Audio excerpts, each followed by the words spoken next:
Bom dia, turma. Nós vamos dar início agora a uma aula de ciências do nono ano. E na nossa aula de hoje, nós vamos continuar a falar sobre o assunto reações nucleares. Quem tem livro encontra esse conteúdo no capítulo 14, que tem início na página 240 do nosso livro. Nós vamos falar na aula de hoje de duas formas de reações nucleares. Nós vamos falar inicialmente sobre a fissão nuclear e posteriormente nós vamos tratar da fusão nuclear. Então, o que seria fissão nuclear? A fissão nuclear é um processo de quebra de um núcleo atômico. Então, relembrando a estrutura de um átomo, nós temos uma região mais externa, onde nós temos os elétrons, que são partículas carregadas negativamente, e nós temos formando a região mais central desse átomo, a região de núcleo, que é formada por dois tipos de partículas subatômicas, os prótons, que têm carga positiva, e os nêutrons, que não apresentam carga. Quando esse núcleo, formado por prótons e por nêutrons, ele é quebrado, nós dizemos que nós temos aí um processo de fissão nuclear.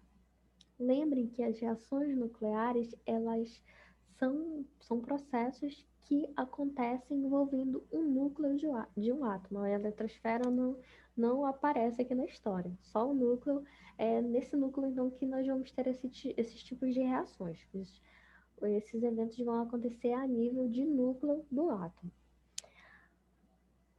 Quando os cientistas eles começaram a tentar criar elementos químicos que fossem mais pesados, que tivessem uma massa, um número de prótons maior que o urânio, por exemplo, que tem 92 prótons no seu núcleo, eles observaram que nesses processos que eles estavam tentando fazer para a formação desses elementos, que nós chamamos de elementos transurânicos, porque eles apresentam um número atômico maior que o do urânio, que é 92, na tentativa de formação desses elementos, que seriam elementos químicos artificiais, os indivíduos, os cientistas, eles começaram a observar que esse processo ele liberava uma grande quantidade de energia. O que acontece?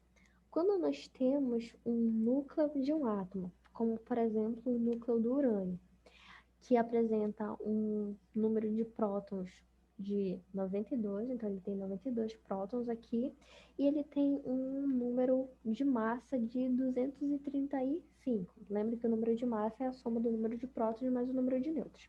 Então, quando nós temos esse átomo e esse núcleo desse átomo de urânio, ele é atingido por um nêutron, o que acontece? Esse núcleo ele pode se quebrar. Então, nós temos aqui o processo de fissão nuclear. Quando esse núcleo de urânio ele é quebrado, nós temos nessa quebra, nesse processo de separação, formação de núcleos menores, nós temos a liberação de uma grande quantidade de energia. Então, quando o núcleo ele é quebrado, quando ele sofre fissão, nós temos a liberação de energia, nós temos a formação de dois núcleos que são menores, e além da formação da energia e desses núcleos menores, desses átomos menores, mais leves, nós vamos ter também a liberação de 2 a 3 nêutrons. Então, também vamos ter a liberação desses nêutrons. Esses nêutrons que são liberados, se entrarem em contato, se chocarem com outro núcleo de urânio, nós vamos ter a repetição desse processo. Então, aqui, esses nêutrons que foram liberados do primeiro processo de fissão, eles podem atingir outros núcleos de urânio. Então, esse daqui vai atingir esse núcleo aqui, esse aqui, esse, por sequência esse. E esses núcleos, eles vão ser quebrados. Nessa quebra, nós vamos ter a liberação de energia e nós vamos ter a formação de núcleos mais leves. Então, átomos diferentes, originados da quebra desse núcleo aqui maior. A formação desses núcleos vai acarretar na liberação de energia pela quebra e nós vamos ter a liberação de mais 3 nêutrons. E esses nêutrons aqui podem se chocar com outro núcleo de urânio e assim esse processo vai acabar se repetindo. Então, nós temos aqui um evento em cascata, uma reação em cadeia. E observem que cada vez mais nós temos a liberação de energia. Então, esse processo de fissão de um núcleo, ele gera energia. E nós temos essa sequência de reações, essas reações em cadeias que acabam tornando esse processo exponencial. Então, o crescimento, nós temos um crescimento exponencial nessa formação de energia.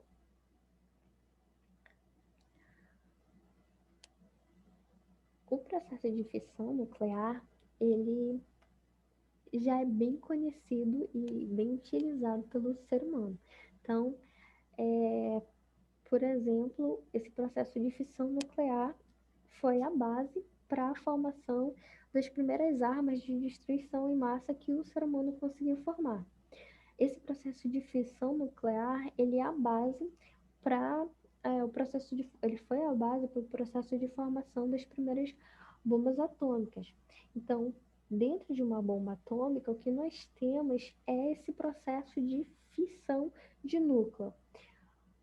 Normalmente, os elementos que são encontrados compondo esse tipo de armamento bélico e que são fissionados, que sofrem a fissão, são núcleos de urânio, mas pode também ser utilizados núcleos de plutônio. Então, esses dois elementos podem ser utilizados.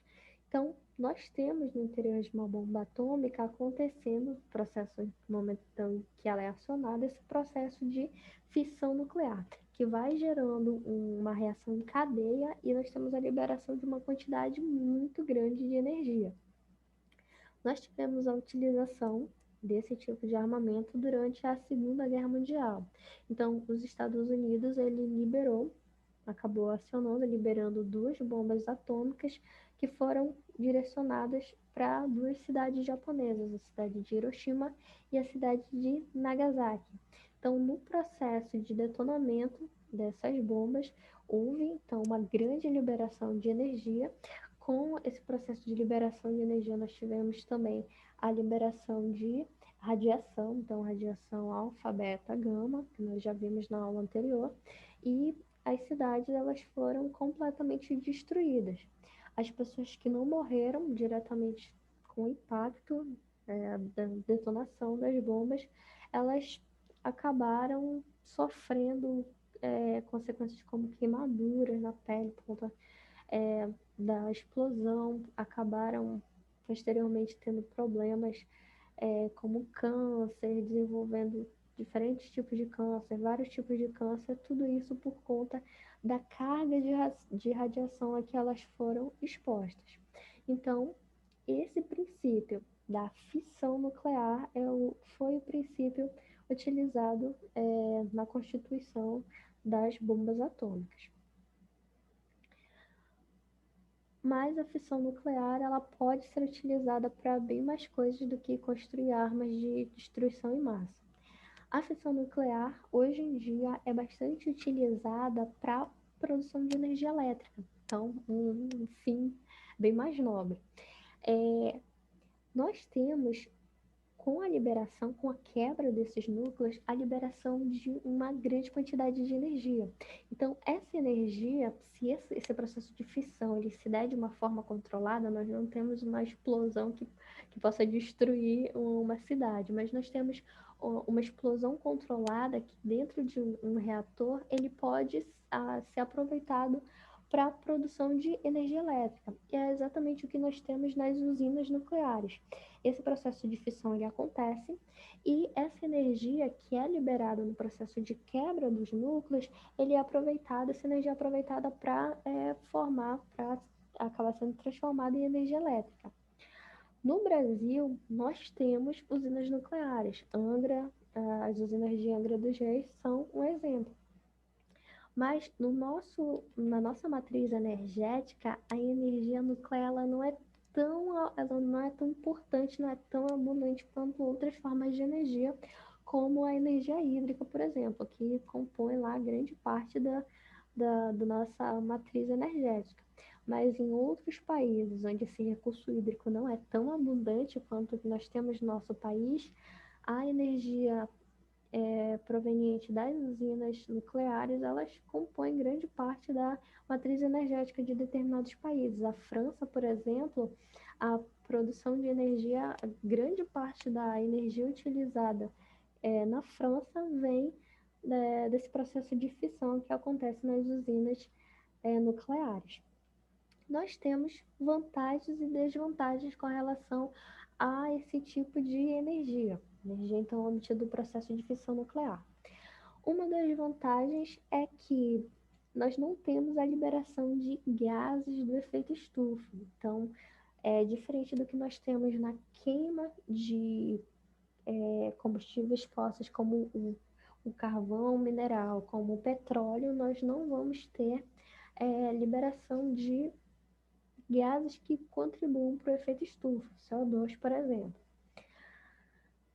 Associado a isso, para a construção de uma usina nuclear, é necessário uma área relativamente pequena. Então, mesmo um país que tem uma extensão territorial pequena, que não dispõe de tanto recurso hídrico, ele pode ter usinas nucleares e se utilizar disso para geração de energia. Outra vantagem com relação à energia proveniente da fissão nuclear é que ela independe de fatores climáticos. Então, tu não vai ter variação na produção de energia, por exemplo, por conta da falta de chuva. Ah, não choveu, os níveis de produção de energia elétrica vão ter que ser diminuídos, vão cair por conta disso.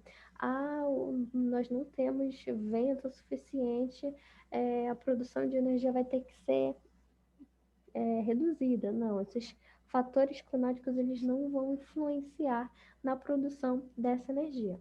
Por outro lado, nós temos alguns pontos negativos.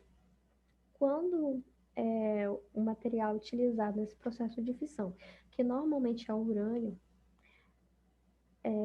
nós temos nesse processo de quebra a formação de átomos que são menores, mais leves, mas esses núcleos que são formados a partir da quebra do urânio são núcleos que emitem radiação. Então, nós temos material radioativo sendo formado.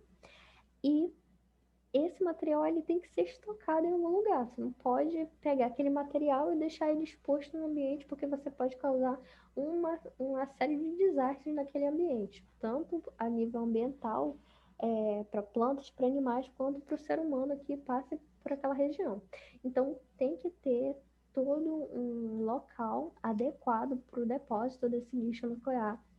Ele deve ser bem vistoriado, tem que ser monitorado o tempo todo para que não tenha nenhum tipo de problema de exposição, porque aquele material resultante do processo de fissão, ele vai continuar emitindo radiação por um longo período. Então, tem que ter um local apropriado para receber esse lixo nuclear. Outro problema que pode acontecer são os riscos associados a acidentes. Então, hoje o sistema de segurança ele já é bem mais rigoroso, mas pode acontecer de, por algum motivo, nós termos um acidente, por exemplo, numa usina nuclear, como aconteceu há uns anos atrás, um caso bem famoso que foi a usina de Chernobyl.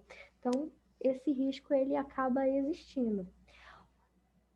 Depois de um evento que aconteceu no Japão, nós tivemos uma catástrofe natural nesse país e uma das usinas nucleares que existia no Japão, por conta de, se eu não me engano, de um terremoto, acabou tendo um problema. Então, esse lixo, esse material radioativo, ele acabou sendo exposto ao ambiente, o ambiente acabou sendo exposto a ele. Então, depois desse evento, vários países eles começaram a repensar a utilização desse tipo de energia, dessa fonte de energia. Nós tivemos a água com contaminação por radiação sendo liberada, então teve uma série de problemas. Então, alguns países que utilizam essa fonte de energia, na sua matriz energética, eles começaram a ver com mais cuidado essa questão da produção de energia a partir do processo de fissão nuclear nas usinas nucleares. Se o processo de fissão nuclear ele gera uma grande quantidade de energia a ponto de ser utilizado numa arma de destruição em massa, se ele gera uma grande quantidade de energia a ponto de ser utilizada para a produção de energia, a fusão nuclear gera muito mais. Então, esse processo, que é o contrário do que nós temos no processo anterior, o processo de fissão, aqui na fusão nuclear nós vamos ter a união do núcleo de átomos. Então, na fissão nós temos a quebra desse núcleo, aqui no caso da fusão nós vamos ter a união desses núcleos. Esse processo é um processo que ocorre, por exemplo, nas estrelas. Então, o nosso Sol, por exemplo, o que ele faz é fusão nuclear. Ele pega átomos de hidrogênio, fusiona, funde esses átomos e produz um outro elemento que é o hélio. Então, quando você tem a fusão de átomos de hidrogênio, você tem a produção de hélio. Esse é um processo que acontece, por exemplo, nas estrelas. Então, vocês já podem ter uma ideia da quantidade de energia que esse processo é capaz de liberar. Então, se nós compararmos fusão e fissão, a fusão nuclear libera uma quantidade muito maior de energia.